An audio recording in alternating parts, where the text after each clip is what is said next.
Hello tout le monde, c'est Gillian, j'espère que vous allez bien. On se retrouve pour une nouvelle vidéo, une vidéo un peu spéciale. Comme vous pouvez le voir, je suis accompagné déjà d'un ami qui s'appelle Max. Salut à toi. Et écoutez, regardez, on est dans la nature, on n'est pas n'importe où, on est dans les hauteurs de ma ville qui est Draguignan. Et là les amis, on va faire une exploration d'un château abandonné que personne ne connaît. J'espère que vous allez aimer la vidéo, ça change vraiment de ce que je fais sur la chaîne. J'espère que ça vous plaira, c'est parti. Alors les amis, aujourd'hui, comme vous pouvez le voir, on est dans la forêt, donc on va se diriger vers le château. Il est très bien caché, donc c'est pour ça que personne ne le connaît. Heureusement, j'ai de la chance de connaître ce château et d'y emmener justement Max qui est juste là, parce que c'est un château que je connais depuis que je suis tout petit en fait, et du coup j'avais vraiment envie de vous en parler parce que personne ne connaît son histoire à part les membres de ma famille qui ont travaillé au château, qui ont travaillé pour garder le château, le restaurer et faire que personne ne le pille ou autre. Et vous allez voir, c'est un château abandonné, j'espère que ça vous plaira.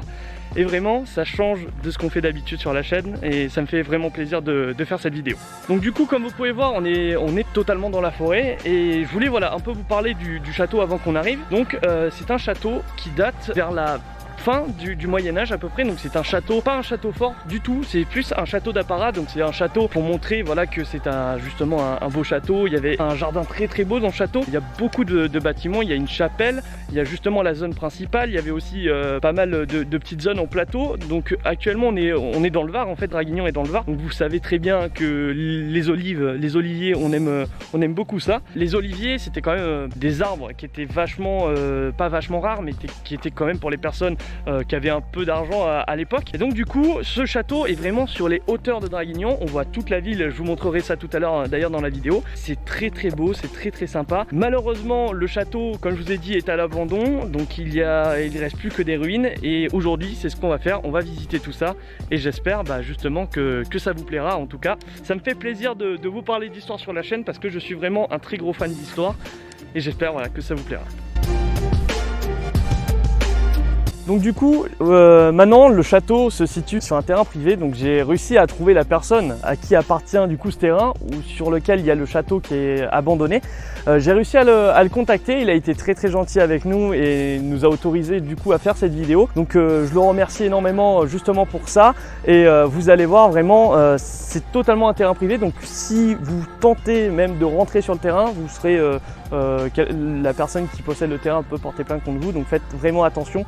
Je ne vais pas donner les détails de où se situe le château, vous devez sûrement vous en douter, pour pas que quelqu'un vienne le détériorer ou faire quelque chose sur ce château. Écoutez, on va s'amuser, on va y aller tout simplement. En tout cas on a de la chance parce qu'il fait beau aujourd'hui, il y a un peu quelques nuages, donc ça cache un peu le soleil et vraiment on a pas mal de chance avec ça.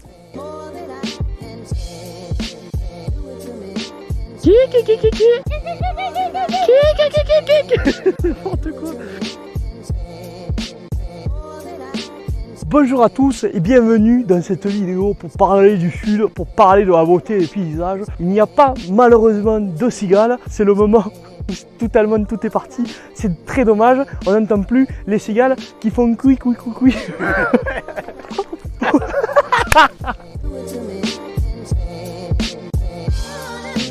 Donc là vous pouvez voir qu'on est en train de monter vers le château, on monte vraiment, c'est pas le petit chemin avec la route et tout, là vraiment on est parti sur le chemin totalement fait en terre et autres. Donc vous allez voir, là on arrive bientôt du coup au niveau du château, on commence à avoir de très belles vues de notre côté, on vous montrera ça tout à l'heure. Mais vous allez voir, vraiment là juste pour monter c'est un gros délire en tout cas. Mettez un gros pouce bleu grâce à ça, n'importe quoi. On est perdu dans la forêt, on est en train totalement de monter, vous allez voir, ce château il était vraiment très bien positionné pour l'époque parce que il prend, comme je vous ai dit, mais vraiment toute la vue sur la ville de Draguignan. Donc au moins la personne qui était là pouvait totalement voir s'il y avait quelque chose qui se passait mal ou autre. Je suis totalement fan de ce château.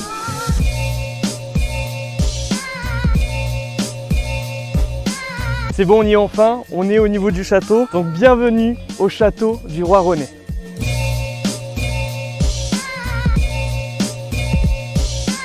Donc voilà, on est enfin arrivé au château du roi René. Donc vous pouvez voir tout autour de moi. Donc comme je vous ai dit, c'est un château qui est totalement à l'abandon et que vraiment personne ne connaît. Chaque Dracénois vraiment ne pense pas, à mon avis, ne sait pas qu'il y a un château, voilà, dans les hauteurs de la ville. Donc c'est un château qui appartenait à, on pense vraiment à un roi en fait, et il y a vraiment beaucoup de noms pour ce château, et moi le nom que je connais le plus c'est le château du roi René. Donc on n'en sait pas plus que ça. Je vous avoue qu'on ne sait pas qui a fait le château, quand vraiment la date précise de quand il a été réalisé. Donc ça, on n'a vraiment aucune information sur ça. Mais le seul truc que je sais, c'est qu'il y a mon grand-père qui venait à l'époque, quand il était plus jeune, quand il était tout petit, avec son grand-père à lui. Et en fait, son grand-père, c'est la personne qui s'occupait du château.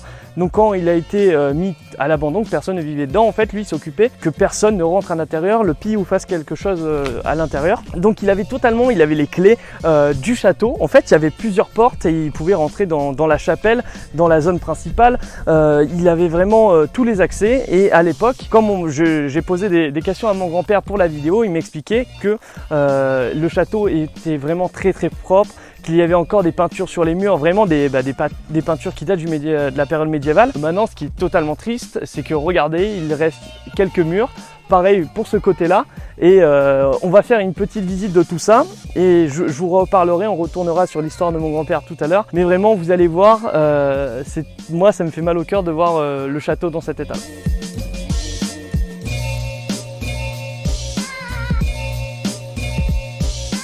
Donc du coup, comme je vous expliquais, mon grand-père venait au château avec son grand-père à l'époque, et voilà, en fait son grand-père s'occupait du château, c'est lui qui s'occupait de voir s'il n'y avait pas de problème, si le château ne se faisait pas détruire ou quoi que ce soit.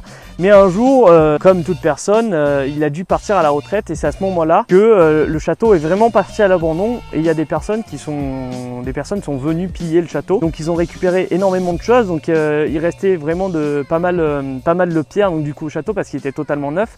Il y avait aussi pas mal de plantes. Toutes les personnes qui sont venues ont essayé de récupérer un maximum de choses, et c'est ça qui est triste, parce que le château était vraiment un très beau château, et malheureusement une grande partie des trésors qui étaient à l'intérieur ont été totalement ravagés, ont été récupérés par les différentes personnes de Draguignan justement qui connaissaient la position du château à l'époque. Je vais aussi vous parler de quelque chose, c'est que ce château-là a été récupéré durant la Seconde Guerre mondiale par les Allemands. Il a été occupé donc pendant la Deuxième Guerre mondiale. Il y avait énormément de choses qui ont été récupérées justement après que la France ait gagné, après que les Américains sont venus, qui ont fait le débarquement dans le Var et qui ont réussi à récupérer le Var. Il y avait énormément d'armes, de grenades, de différentes armes à feu qui ont été retrouvées justement dans le château, et ça aussi on n'en a plus aucune nouvelle. Justement, on en a parlé avec le propriétaire du terrain. Ils ont retrouvé un obus qui avait déjà explosé du coup juste dans une carrière qui était juste au-dessus du château, et ça c'est vraiment hyper intéressant de retrouver des morceaux d'histoire qui viennent à la fois du Moyen-Âge, de la Seconde Guerre mondiale, et qu'on retrouve ça maintenant. Je trouve ça vraiment incroyable. Il y a quelque chose à savoir aussi, donc quand je vous ai dit que le château est totalement à l'abandon, c'est vrai, mais le propriétaire du terrain, donc la personne que j'ai contactée pour faire cette vidéo, m'a du coup raconté qu'il avait un projet de reconstruction du château, donc justement qu'il voulait le réhabiliter pour en faire une table d'hôtes, et en faire un endroit où il y aurait des concerts, où on pouvait avoir un restaurant étoilé et autres. Et je trouve vraiment l'initiative vraiment géniale, à la place de voir vraiment ce château qui est juste derrière nous à l'abandon, avec les pierres et les murs qui tombent de jour en jour. Donc du coup, on va faire une petite visite du château. On va essayer de faire vite parce que le temps commence à tourner. Donc là, on va visiter une partie qui était une partie habitable du château, donc à l'époque où sûrement les gens vivaient, dormaient là. Vous allez voir, ça fait vraiment bizarre. On y avait fait un petit tour pour justement visiter, faire l'avant-première de la vidéo, pour voir les plans qu'on allait faire. Et vous allez voir déjà, il y a une partie qui est juste à gauche, qui est totalement folle, mais ça on va le garder pour la fin de la vidéo. Vous allez voir cette zone-là, donc du coup c'est une espèce de grosse bâtisse qui est totalement faite en pierre, et à l'intérieur il y avait des voûtes qui étaient à mon avis faites pour faire justement le toit, l'intérieur du bâtiment. Et vous allez voir, c'est vraiment fait totalement à la période du Moyen-Âge.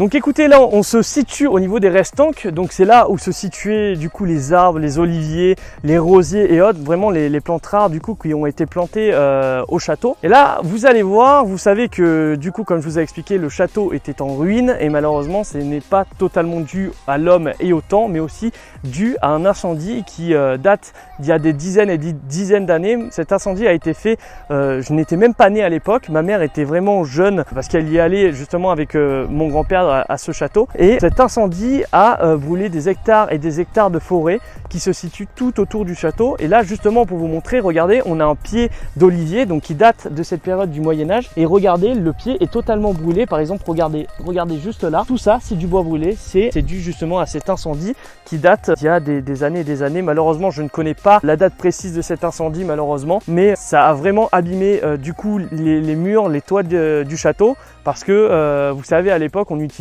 énormément de bois et c'est à cause de ça que justement des murs sont tombés aussi. Je vais vous montrer quelque chose. Regardez, donc on se situe vraiment sur les restanques donc qui sont faites totalement en pierre taillée, donc les pierres taillées qui ont été récupérées juste dans la zone juste au-dessus du château. Et regardez, on a un escalier d'époque, donc regardez, bon il n'est pas droit hein, donc il faut faire attention quand on monte dessus, mais du coup voilà, on se situe dans les zones du château vraiment qui étaient utilisées pour représenter les jardins. Donc là du coup vous devez sûrement vous en douter, on est bien sur les restanques et je suis pas n'importe où, parce que regardez juste en dessous de moi en fait c'était totalement un chemin en fait qui passait dans cette restanque.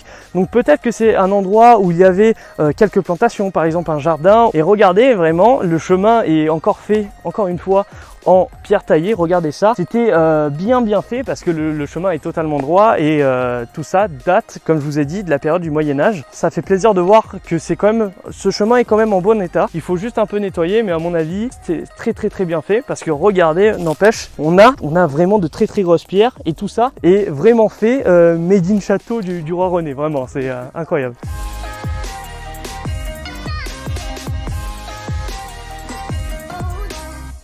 Donc là on se situe dans la chapelle du château, donc c'est vraiment une toute petite chapelle, c'est là où les moines venaient prier à l'époque. Donc vous pouvez voir que c'est vraiment une petite chapelle, donc on a toujours le même type de construction, c'est vraiment que des pierres avec un espèce de béton, justement un béton de l'époque. Malheureusement il faut faire vraiment attention parce que tout tombe. Cette chapelle a été aussi ravagée justement par les flammes lors de l'incendie, donc c'est pour ça que justement il n'y a plus de toit, il n'y a plus rien, on voit juste la forme du bâtiment. Cette chapelle, on devait justement en faire le thème de la vidéo, mais on verra plus tard peut-être pour en faire quelque chose d'autre. Voilà, vraiment ça fait bizarre de se retrouver justement dans une chapelle, voir un édifice religieux qui date vraiment de la période du Moyen-Âge. On peut s'imaginer que justement là, on pouvait voir des moines qui venaient prier pour se confesser ou autre.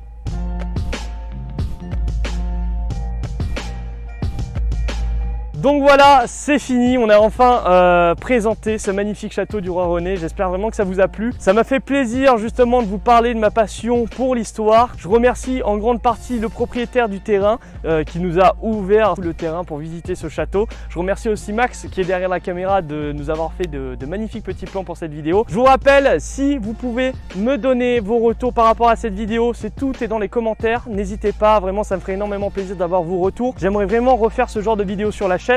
Vraiment vous partager encore plus ma passion pour l'histoire, et ça me ferait vraiment plaisir de faire tout ça. En tout cas, si vous voulez m'aider à refaire des vidéos de ce genre là, mettez un gros pouce bleu, ça me ferait énormément plaisir, ça aide au développement de la chaîne. Les amis, on est bientôt aux 100 000 abonnés aussi, donc je compte sur vous. Voilà, j'espère vraiment que cette vidéo vous a plu. On se dit à plus tard pour de prochaines vidéos. C'était Ilian, allez, bye tout le monde.